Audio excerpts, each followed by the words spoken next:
Hey guys, I don't know how well this live stream's going to come in, but yeah, I wanted to come on here and do this live stream to talk about a little bit more about the Rescue Ranger film that's coming out on May 20th on Disney Plus, and the fact that it's pretty much what they would call gone meta, if you will. And what that means for anybody that may not know is I check my quality here, guys. I'm using my store Wi-Fi, so if it goes out a little bit, I do apologize as I walk around here. But yeah, people, and that was just a notification I got there. I do apologize for that. Yeah, but basically the selling point for the film was basically how it's going to be meta. Basically, it's going to be a very film. And the way it's described basically is Rescue Rangers is looked at as a television show. Although it seems pretty much, and oh, by the way, super chats and super stickers are open, as well as you can check me out at my Cash App at the $CASHAPP at BW Roses 98, and at Venmo at Brian-Walmart-2 to help donate in those areas. I'd be really appreciative. But yeah, basically the plot is that the Rangers adventures were all a television show, but it seems maybe mostly with the likes of someone like Dale, that those adventures may have been more real. Like basically he liked living that lifestyle and he wants those glory days back.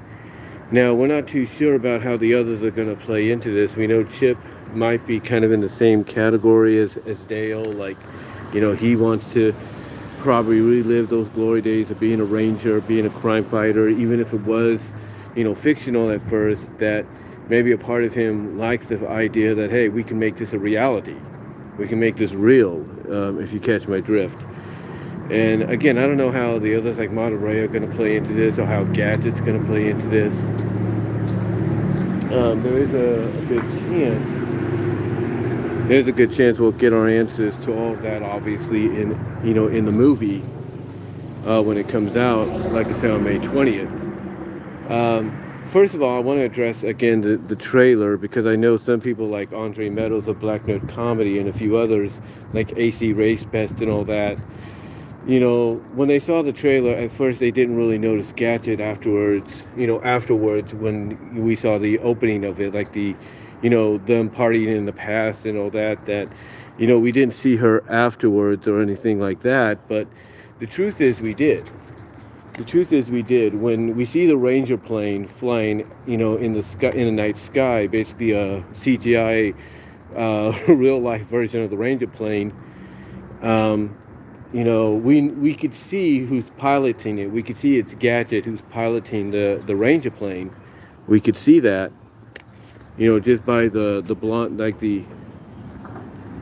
Hold on for a sec.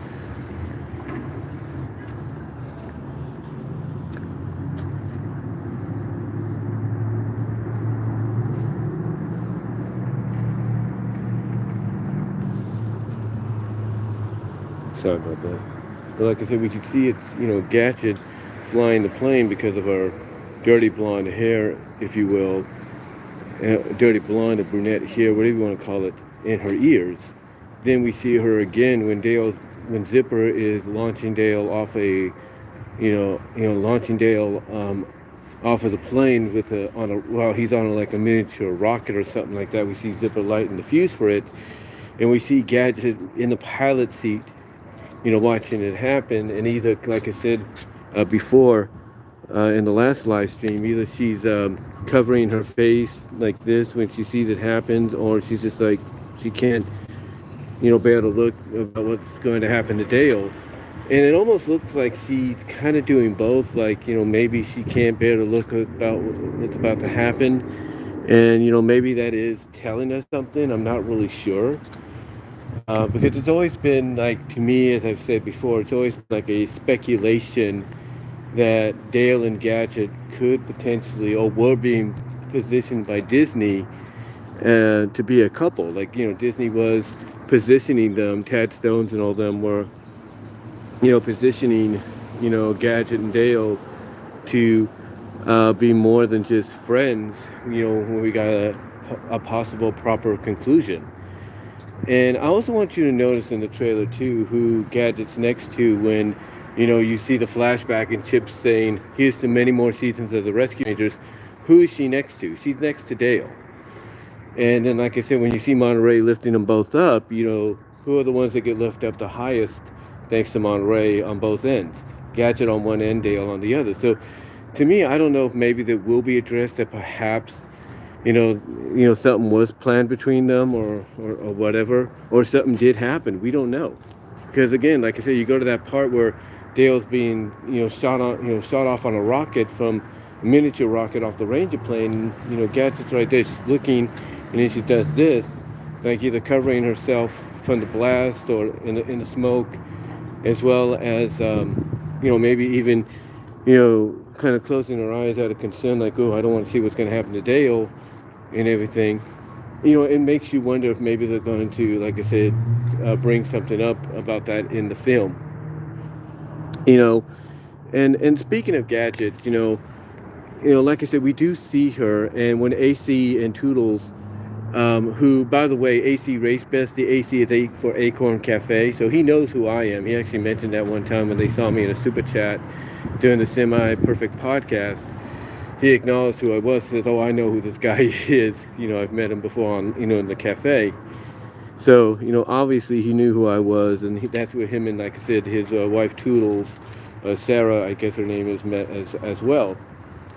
But, they didn't, but AC didn't notice Gadget at first until they, Toodles, Sarah, if you will, went back scene by scene and broke it down as to, what is in the trailer. And then that's when they saw, like I said, Gadget basically in the Ranger plane piloting it when Dale is being blasted off. As well as when Dale's being blasted off, I should say. They notice her there. And what's interesting is, maybe it's just me, but Gadget seems to be, when she's wearing, or when she's piloting the Ranger plane in the live action scenes, obviously the ones that take place in modern day, like with them all reunited, I seem to notice, and I know I'm not alone in this, I noticed that Gadget's not wearing her overalls or anything, or wearing her goggles.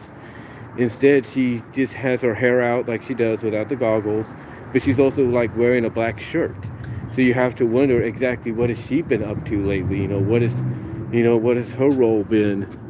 Since the breakup. Like, what has she been up to?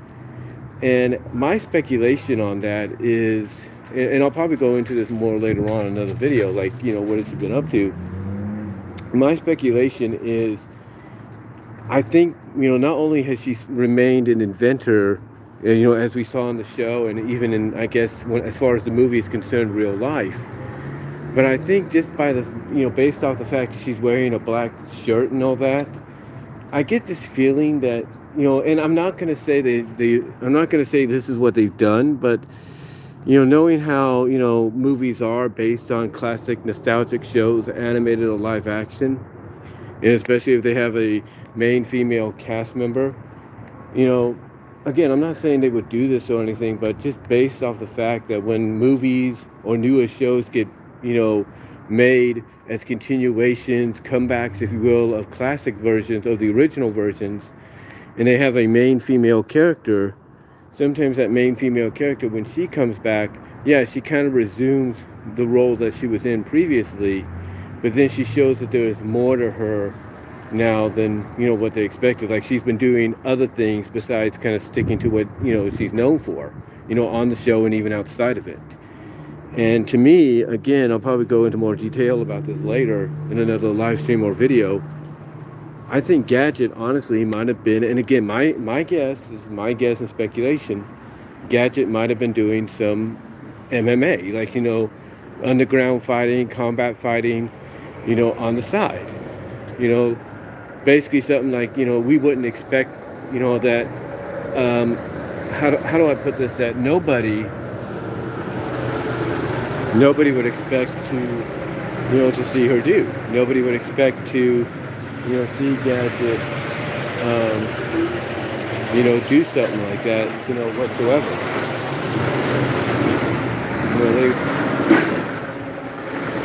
They wouldn't expect her to do combat sports or anything. I mean, we've seen her get mad before in the show. We've seen that in Dirty Rotten Diapers. We've seen that in the case of the Cola Cult. When basically, her buttons get pushed to the max, if you will, that, she'll basically get pushed, that it'll cause her, I should say, to get pushed over the edge.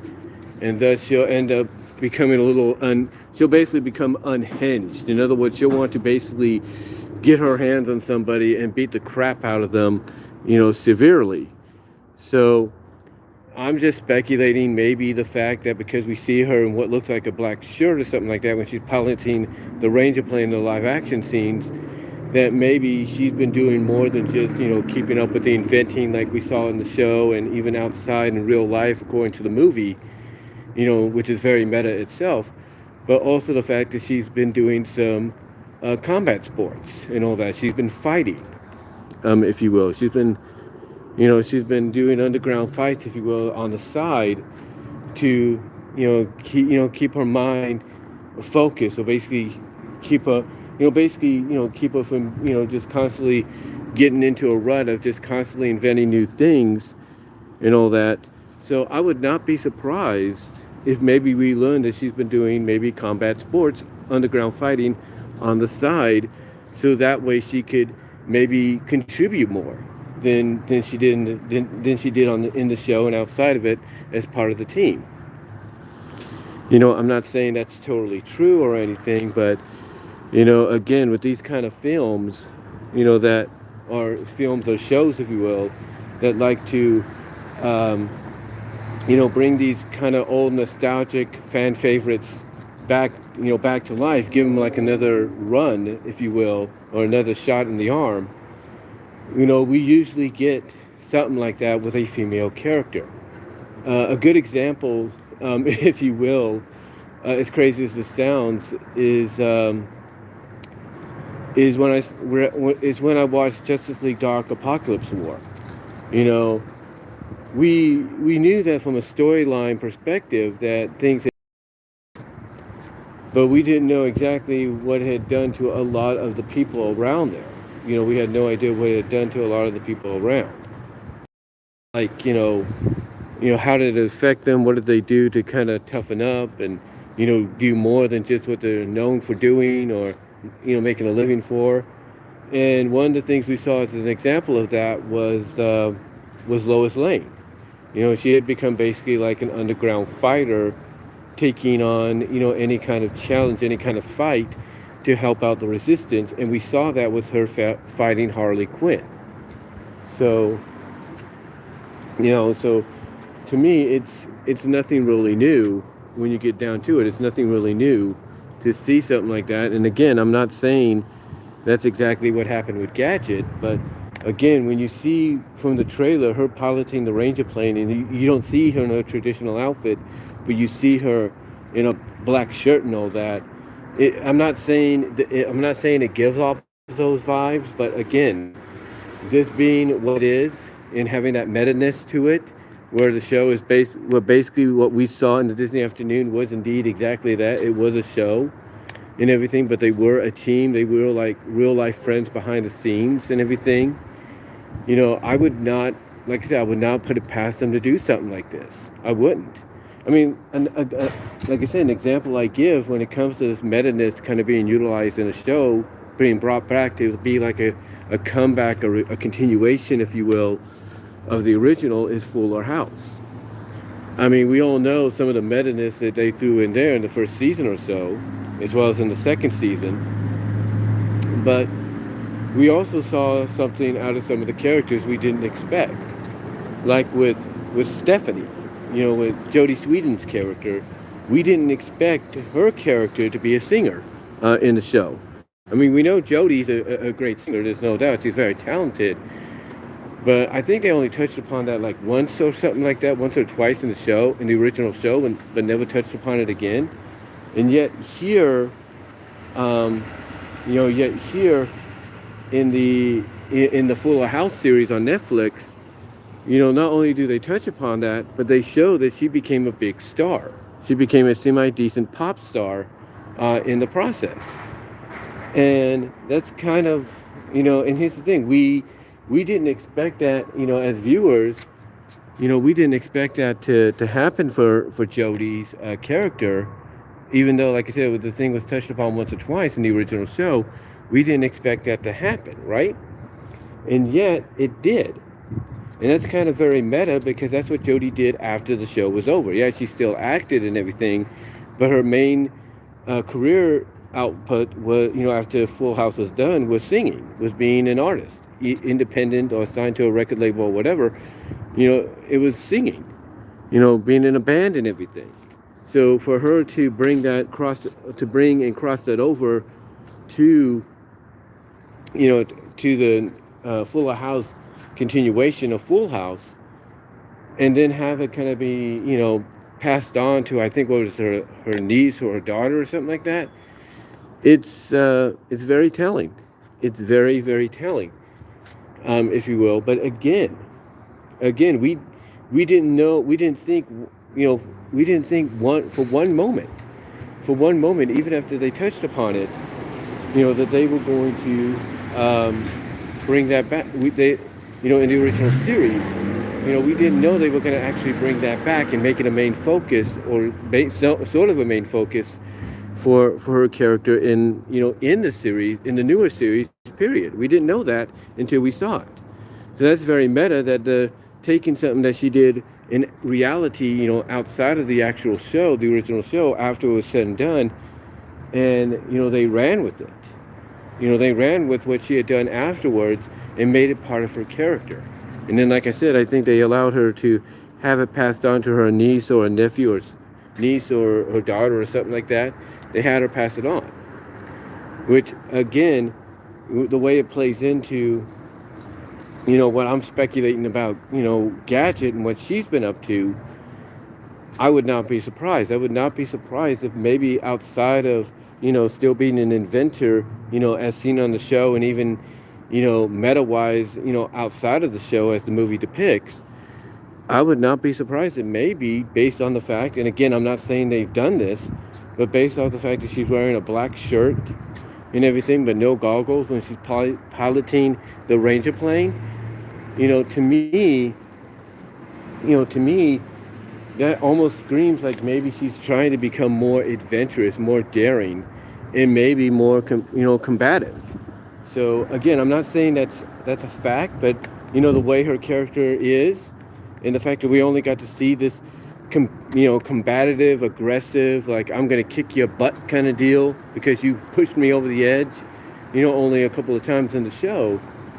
Like I said, especially in the episodes of Case of the Cola Cult and Dirty Rotten Diapers. And like I said, I would not put it past the Lonely Island or the people behind this to go that route with her and say, yeah, by the way, she's not only kept up being an inventor outside of the show as she was seen in it, as being in the show, but she's also now kind of been doing some underground fighting on the side. And there you go. I mean, let me ask you this. How many times have we seen a character, mostly female, and I say it with all due respect, no offense, how many times have we seen a female character, be put in that position to when they get reunited or they meet up with somebody once again, all of a sudden they are, all of a sudden you discover, or along with the characters that meet up with them, reunite with them, you discover like, holy crap, I didn't know that they could do that now. And then they get an explanation maybe from that character or from somebody that's been in the know that, yeah, they've kind of picked this up, after, we broke up and everything, they kind of picked this up, as a side hobby besides doing what they've been known for doing, afterwards or as part of the team. So, like I said, I would not put it past them that maybe Gadget's been doing some combat fighting, underground fighting on the side, along with being an inventor and all that, as seen in the show and outside of it. And that was a notification I got. I do apologize for that vibration you may have heard. But yeah, I wouldn't put it past them if maybe that's what Gadget's been up to. But I know I spent about a little over 8 minutes talking about that. And again, I'll probably talk about it more, as time goes on, and maybe I'll do another live stream or video tomorrow or later on talking about, again, what I think the Rangers have been up to besides, what's been depicted for Chip and Dale and what's been hinted at with Monterey. I'm going to kind of talk about maybe what I think's been going on with them, how maybe the breakup happened, maybe speculate on how we'll be presented on how the breakup happened and everything, outside of the show and all that. Again, I'm assuming that the cancellation of the show did lend itself to doing that happening, but again, I'm just going to give my thoughts on it overall as to, kind of speculate on where I think the Rangers, may have, kind of fell apart as a team, down the line after the show was canceled, something like that.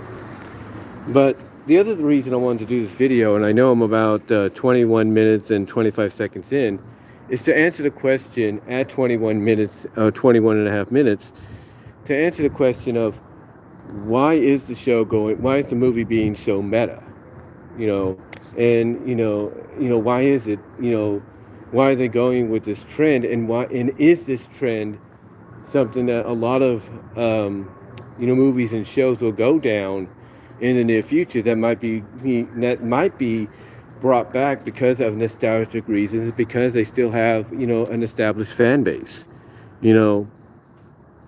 and before I do that, I want to again remind you that super chats, super stickers are open and would be appreciated, whatever you can do, as well as Cash App at BWRoses98, $ BWRoses98, and Venmo at Brian Walmer-2, as well, if you guys can help donate there. But again, the one question I'm sure a lot of fans have, even before we got this trailer finally, is, when it was announced and everything, is why is the movie becoming so meta? Why are they going in this direction? And I think it's mainly due to the fact that, going back to what I said about Fuller House, with Fuller House, you could tell that they kind of had some meta-ness in them as well, because, the fact that they, there was a couple of scenes, and I'm pretty sure you can find them on YouTube, where they kind of have the characters kind of acknowledge certain things going on. Like, for example, John Stamos' character, Uncle Jesse, hears that violin-like music that we've always heard in the Full House, right? In the past. And he touches upon that. He actually points that out, and he goes like, hey, anybody hear that music? And then he kind of laughs about it, kind of chuckles about it. Because what they're doing is they're touching upon, what a lot of fans have noticed as a trend in a lot of the episodes of the original classic, to where when you have a sad moment or a bonding moment or a, lesson learned moment and everything between the characters, or like a family moment as well, you always get, or even a sad dramatic moment, you always get that music. You always get that sad music or that violin-like music or something like that. And you always notice that. You always notice it showing up in the series. Hold on for a second. That's a train going by. I do apologize. But you always notice that, like I said, in the series. You always notice that in almost every episode, whether it was a two-part episode or a singular episode, you would always notice that. And what they did with Fuller House is they kind of became very meta in that area, where they would have characters, like in one of the first couple of episodes, I think it's the first episode period, they touch upon the fact that Mary-Kate and Ashley Olsen, who played Michelle Tanner, was not in the show. And they touch upon that, they bring that up, and then they kind of look at the camera, they go like, they're looking right at the camera right after they say that, to kind of give like a wink and acknowledgement to Michelle, to Mary-Kate and Ashley, like, yeah, we're talking about you, and you could have been part of this, except you feel like you're bigger than us, kind of deal. So, and this is before Bob Saget's unfortunate passing, where they actually came out and paid respects to him finally.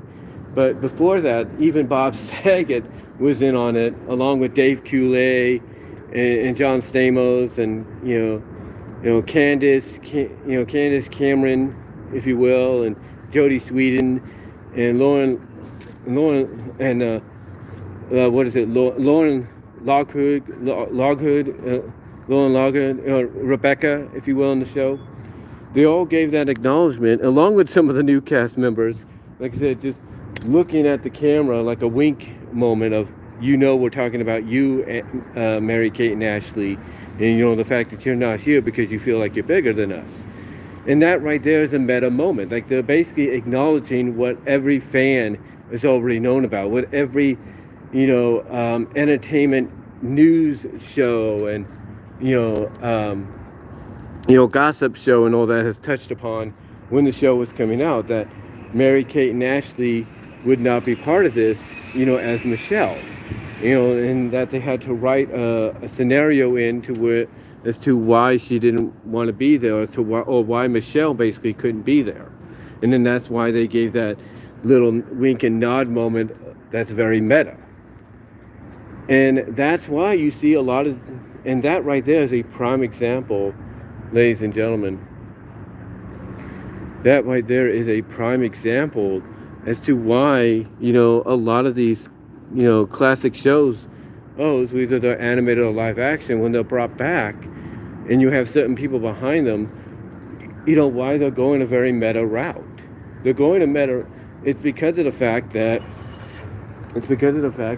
I'm trying to point out, it's because of the fact that they know fans nowadays are in on what goes on, behind the scenes. Like, there's basically not a day that goes by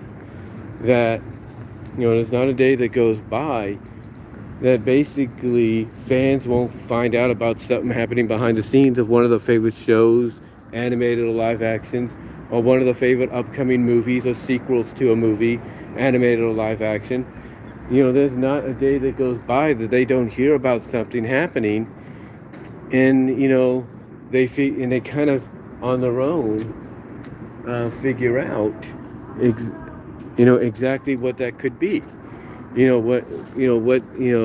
what the issue could be, and then as a result, depending on what kind of show or a movie that their favorite character, their favorite show or franchise is being based in or being adapted into, there's always going to be a moment basically to where they might use a certain scene, maybe in the first episode or so, to be very meta and acknowledge what the fans already know about, that's happened behind the scenes.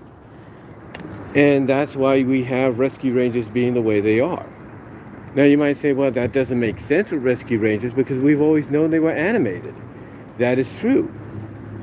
We've always known them to be animated, without a shadow of a doubt. We've always known. But here's the deal, as is. Here's the deal as is, ladies and gentlemen. Even though we've known them to always be animated and everything and not real, one of the things that makes, going a meta direction, a very popular trope to go with, if you will, to go in that direction with, is the fact that when you look at how certain characters are designed and how they're based off things, like with Chip, like you look in the trailer and Dale's telling Chip, hey, disguise yourself here, let's run in here, and you find something to disguise yourself in, and then Chip, comes out of that along with Dale, and he basically notices, wait, what? And then they look up and they see the Indiana Jones thing, and you hear the Indiana Jones music playing. Basically, that's a meta way of saying that, hey, we know you fans have already figured out, or have already found out through the internet, that Chip's, design in the show originally was based off Indiana Jones. Now, whether or not they touch upon Dale's design being based off Magnum PI, that's in this, another situation entirely. Another situation entirely. But we'll see what they do. Whether or not they also base or acknowledge that Gadget's name is based off Gidget and everything, and maybe we see a little bit of the Gidget persona coming out of Gadget because she's based on that, or maybe that's why she's going to have a new look a little bit in the show or in the movie. Because of that, we don't know. We don't really know exactly, how much more meta they're going to get. I mean, the fact that they have Dale acknowledge that, yeah, I got the CGI surgery because that's what everybody's doing now, kind of saying that, hey, if I'm going to continue trying to live up the glory days of the Rescue Rangers, then, I might as well also evolve with the times. So, I like the fact that they're being meta about the fact that when a lot of classic animated shows of the past 30, 40 years get brought back, even 20 years, when they get brought back, they're usually brought back as being, CGI or flash animation. So I like that. So I like that they touch upon that, and that's what being meta is about. You're acknowledging certain trends. You're acknowledging this, you're acknowledging that, if you will. Like Monterey Jack's cheese addiction being something that we saw in the show, but then being acknowledged as something that happened in real life. That's being very meta because because there's a lot of shows, animated or live action, that will go that route. They will basically take someone's addiction, real life addiction, and play it out on television. Hawk in his situation, and what WCW did with Scott Hall in his situation. It's like you couldn't be more meta in wrestling than doing stuff like that. You couldn't be more meta than doing stuff like that, and getting people to talk about it, getting people to come out and talk about it, and talk about how disgusted they were about them doing something like that, or being upset about this or that. But basically the end result is you have people talking, even if it's not the right thing to do. And having Monterey acknowledge the fact that he has a real life cheese addiction outside of what we saw in the show, it's very telling in a meta way of, again, how much how much studios basically will take advantage of real life problems and play them up on the show, I should say, as something that is, a real life issue for somebody outside, behind the scenes, behind the camera, if you will, when the camera's not rolling, basically how it's kind of like a real life deal. Now again, what I'm trying to say is when you look at the meta-ness of the showing in this film and everything, again, people wonder why. They wonder why they're doing it. And again, I think it's mainly because of the fact that they know that a lot of fans are pretty much wise, longtime fans that is, and even newer fans are wise to the fact that we know where Chip got his outfit inspiration, or the inspiration for Chip's outfit came from. We know where the inspiration for Dale's outfit came from and everything. That's very meta. That's something that, obviously they can't hide, so they will acknowledge it and be very meta about it. I mean, the fact that they touch upon how much animation has changed throughout the years, from the early stages of CGI to stop motion and all that, very, like I said, very not very meta in a sense, because not many people have done that. Not many people have used any kind of property, period, to go that route, and touch upon it, especially from an animation standpoint. But yet here you have Rescue Rangers, if you will, that is a show, is a movie based on a show, which is basically telling the story telling the stories of a show that we all watched, but I guess through the movie it's kind of very Roger Rabbit like, hey, it was a show that was filmed and these characters lived among us, period. The fact that they're using this film, and they could have used any other property off Disney Afternoon to do this with, Bonkers, Tailspin, Gummy Bears, you name it. They could have used any other property, but they went with Rescue Rangers because they felt that it was probably the best, situation around. Because I think one of the things they might address from a meta standpoint is how can these humans not figure out that the people solving the crimes for them, these mysterious crimes, were characters, were actually, not human characters. They were actually rodents. Because there's even a scene in the episode where Dale becomes Robo-Bando. He gets the elastic powers temporarily, and you have Gadget pull out a newspaper clipping asking who are they, if you will. And again, people always wonder, how can nobody figure it out that, how could the cops, if you will, not figure it out that, every time they leave the scene, after they leave the scene of a crime, after they've arrested the person behind it, or they've recovered some of the items that have been mysteriously disappearing, how can they not figure out that around that area, around that vicinity, they see this group of rodents just taking off? Like, how can they not put two and two together? And if that is something they address in the film, that it would be very meta. Like, I could see maybe during the early flashbacks, or maybe during the meetup again, somebody asking them straight up, like, why were the humans not so, on to the fact that you were the ones solving the crimes for them, and not pick up on it. So if they address that, that would be a very meta thing, as well, because they could point out, hey, you had fans that watched your show, watched your adventures, know and pick up on the fact that, hey, you were the ones solving the crimes, but yet the human characters didn't know it.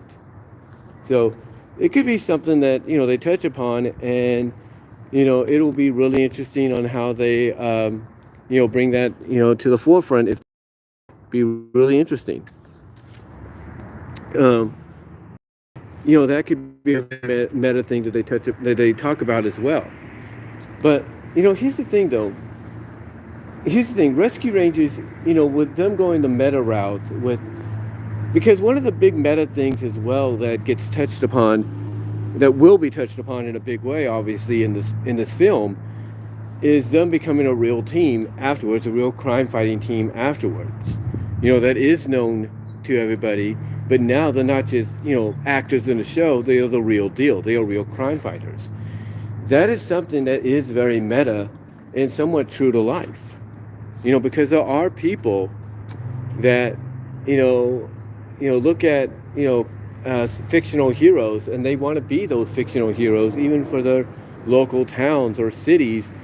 And even though they may not stop super villains, and such, or save the world, them just going out and being protectors of the city under the disguise of their favorite hero, is very telling and very meta, because they are living out what they're watching on television.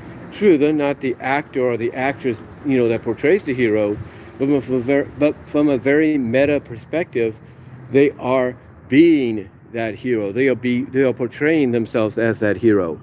Like, there have been stories of people disguising themselves as Batman to defend their city or to defend their town, even through petty crimes. And people, love them for that. The beloved people, appreciate them for that. And that's a fact. That is an absolute fact. There are people that dress themselves up as crime fighters inspired by their heroes. And that's very meta, if you will. That's very meta in its own right. I mean, heck, people dressing up as the heroes they portray in the movies or on television, as the characters that they portray in the movies or on television, is very meta. I mean, a good example of this is Johnny Depp. Johnny Depp, when he could, to, put a smile on kids' faces, would basically dress up from head to toe as Captain Jack Sparrow from the Pirates of the Caribbean movies. He would do that. Sorry about that. I told you my internet might conk out. It seems that when you're on Wi-Fi, especially a public Wi-Fi through a store, that it's okay at first, and then you start to lose it because other people are starting to get on it as well. So I'm now back on my LTE one for my phone. But anyway, like I said, what was I? Oh yeah, you see people being meta by disguising themselves as the characters that inspire them, that they're fans of. Like I said, you have people even in small towns or cities dressing up as Batman or a hero inspired by Batman just to defend their city from even the smallest of crimes, if you know what I mean. But then, like I said, as I was trying to, and that's the train again. I do apologize. But like I said, you even have, people like Johnny Depp. You even have people like Johnny Depp disguising themselves, getting into character, and disguising themselves as Captain Jack Sparrow to put a smile on kids' faces in hospitals, or even in charity events and stuff like that, or even at the Disney parks like Disneyland or Disney World. You see him doing that. And he doesn't have to, but yet he does. And he's not doing it just because he has to get ready for another filming of another Pirates of the Caribbean movie, but he's doing it because it puts a smile on people's faces. And that's very meta in its own right as well. I mean, heck, the DuckTales reboot, in a sense, did a very meta thing. And that's another notification on my thing. I do apologize if you heard that vibration. But DuckTales, the reboot series, did something very meta. They touched upon the classic show, and this was in the final season, believe it or not. They touched upon the classic show and the designs there. They touched upon the, they touched upon, like I said, the classic shows and everything, and the classic original version and stuff. They touched upon the guest starring in shows, like with Goofy and everything. What else did they do? Oh yeah, Darkwing. They touched upon the fact that in their reality, in this version of DuckTales, Darkwing is an actual television show, and the person that's portraying Darkwing, the new version for, like, let's say a movie and a potential show, ends up becoming a real life version. He becomes the real life Darkwing, and that's pretty much very meta to an extent. That's very meta to an extent. So, when you see movies and shows based on classic nostalgics, from the past, like Rescue Rangers being this way, to where potentially maybe at the end the characters do become an actual real life Rescue Ranger team, then, I could see why they would go this route, why they would touch upon things from the past. I mean, one of the big meta-ness, that we see in the trailer that obviously is going to be touched upon at the beginning of the film is how basically the Rescue Rangers were a big thing. They were actually a big thing, and how they were a big thing, at a time when other when other things were big as well, like Paula Abdul and MC Scat Cat from Opposites Attract. Roger Rabbit was still big at the time. The fact that they touch upon all of that,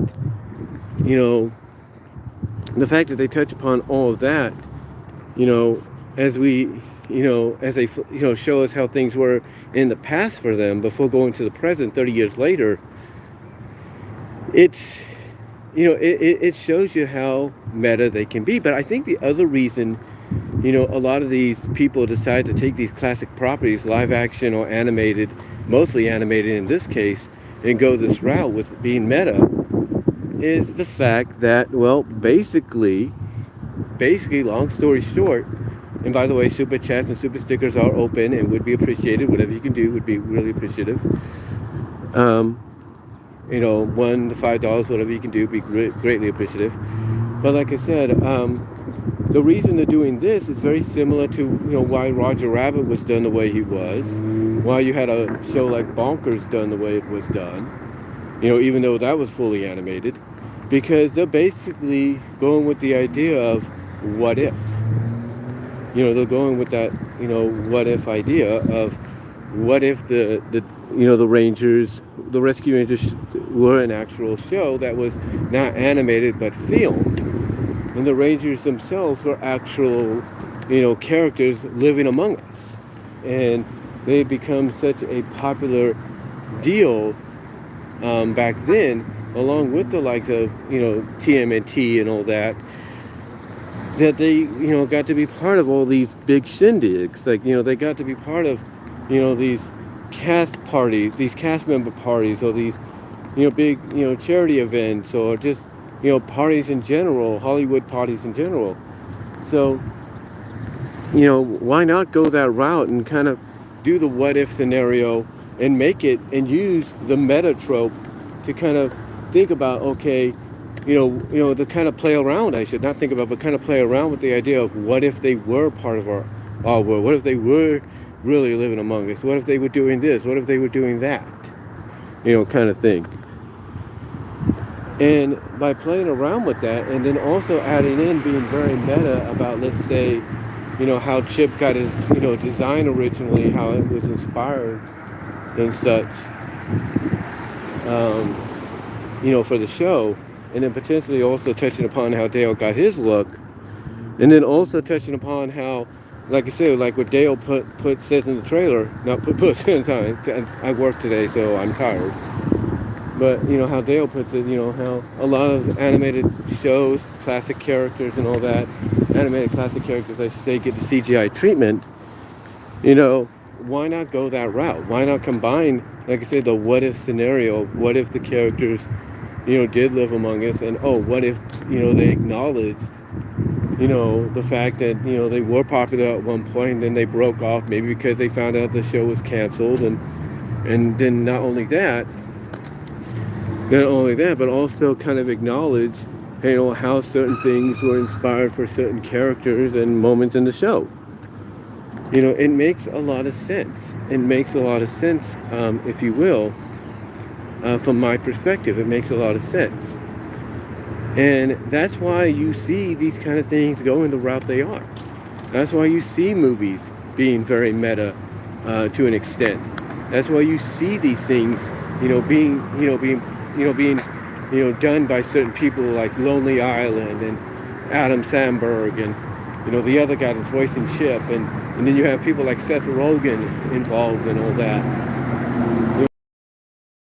This is why you have all this happening, mainly because of the fact that, it's a trend that obviously is not only proven to be very popular, but it also has proven to be very successful and funny.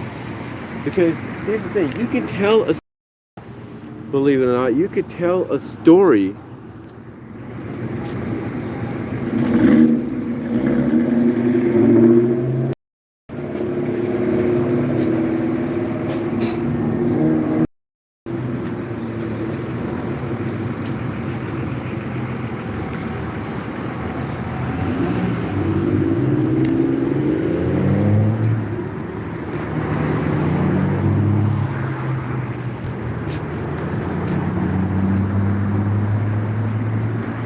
Sorry about that.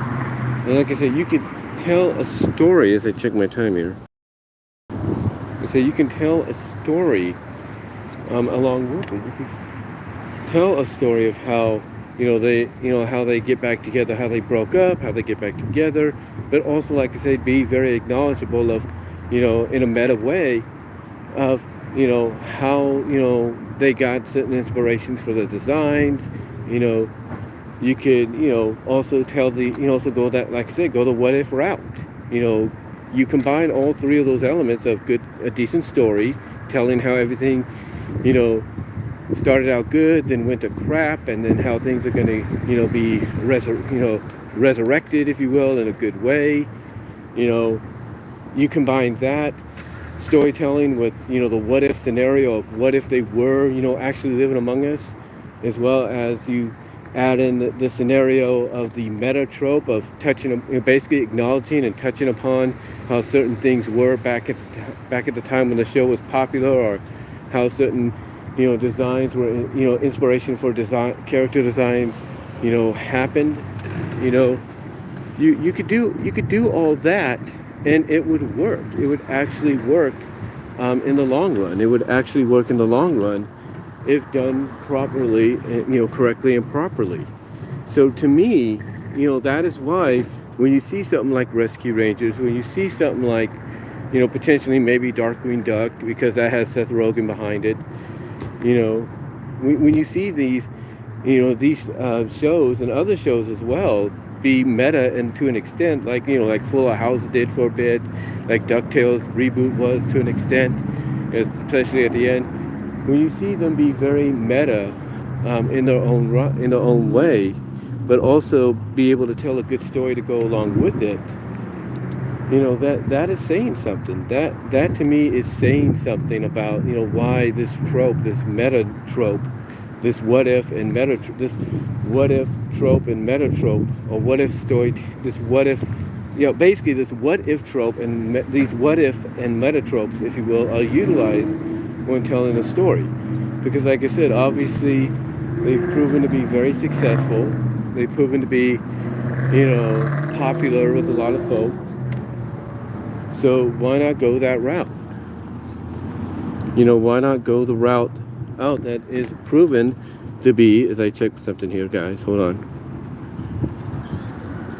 Proven to be the most successful. Proven to be, like I said, the most successful, from a fan viewer, point of view, as well as a financial point of view. Why not go that route? Why not go the route and and see what happens? Especially if you utilize a property nobody would expect you to utilize, like Rescue Rangers. Because again, a lot of people would expect a Rescue Ranger film to be like, maybe not a reboot, but a continuation, comeback of the original show on a bigger platform. On a bigger platform, and just kind of tell a story of how they get back together to solve a crime. And just go with that. Not go into something that I don't think anybody expected you to do, but yet here we are. And you know what? Maybe going this route is going to prove to be, very popular, very successful with a lot of folks. So we'll see what happens. We'll see what they do. We'll see what they do. We'll see what happens. But overall, though, guys, in my opinion, that is why I think the movie is going the meta route, and why the meta trope, what if trope, is utilized so much in this manner, because basically it's a very popular, like I said, the very popular trope, the very popular direction that has proven to be, like I said, proven to be successful if it's gotten the right kind of story behind it, the right kind of story, the right kind of basically the right kind of story behind it that actually will prove to be very popular with maybe even the fans of the nostalgic show itself. So we'll see what happens come May 20th. I know that this is just the first of many, the first of probably two. This is a teaser, more like a first official trailer, but we'll probably get another trailer. I would assume that the next trailer we're going to get will probably be around spring break, if not Easter. So I would assume between spring break, which is the middle of March, and Easter, which is basically the middle of April, I would say in between both of those areas, between that time frame, between the middle of March and the middle of April, is when we'll get the next trailer, and that will be the second to last trailer for the movie, and maybe we'll get more information as to what to expect with the film and everything on Disney Plus, what the rating's going to be and stuff like that as well. But let me know what your thoughts are, guys, down below. Comment if you like. My bus is about here in just a little bit, so I just wanted to, like I said, do this live, get this out of the way.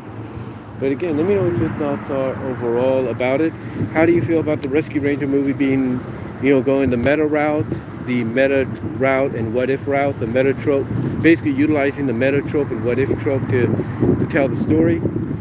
Also, let me know how you feel about other shows that have done this in their own way, if not, as much as maybe what the Rescue Ranger movie is going to be doing, and from beginning to end, let me know what your thoughts are on other shows that have done it, and probably will do it in the future, like Fuller House and DuckTales, the DuckTales reboot and stuff. What are your thoughts overall? Let me know down below in the comments. Thank you to those that did join me in the live chat and maybe, hopefully, donated in the super chats. If not, Cash App at my Cash App, which is BW Roses 98, with the $ before BW Roses 98 is an option, as well as Venmo and Brian-Walmer-2 is an option as well. But let me know what your thoughts are, guys, on the Rescue Ranger movie, how you feel about it. Basically it going meta and all that, going the meta direction. What do you think overall about it? And yeah, that's really all I want to know. So until next time, guys, I will talk to y'all later. My bus is about here. So again, I just wanted to get this out for you guys live. I do apologize for the internet kind of crapping out. Again, I was using my store's internet, and basically when more people start using the internet, the free internet at the store, that's when things start to kind of get a little bit weak in the signals. So I had to, basically switch over to my LTE signal. But again, let me know what your thoughts are overall. Would love to hear from each and every one of you on it. And until next time, guys, God bless, take care. Like I said, I may have another video live stream up later tonight or tomorrow, talking about what I think may have happened, with the characters that caused them to break up, kind of speculate and everything, maybe go more than I did here on why I think Gadget may have gone into the underground fighting situation along with her still being an adventurer, and probably discuss some other things that I think could have occurred as well as potentially who I think maybe is the villain, behind the whole situation. But again, guys, let me know what your thoughts are down below in the comments. Like I said, once again, I want to thank those that did show up in the live chat. If not, did donate when you did. And if not, like I said, my Cash App at BW Roses 98 is open if you guys want help there, as well as my Venmo at Brian-Walmer-2 is open. My Patreon at BW Roses is also an option with the $1 or $3 tier. Also, BW Roses Discussions is another place you can listen to my, listen to my discussion on things like the Rescue Ranger movie. On all your favorite audio platforms except for Pandora. Also, you can check me out at VENMO at BW Roses 98 for content you can't get anywhere else except at VENMO due to copyright. And that's about it, guys. So until next time, I will talk to you all later. And again, give me your thoughts in the comments below. And again, thank you to those that tuned in live. And until next time, I am out.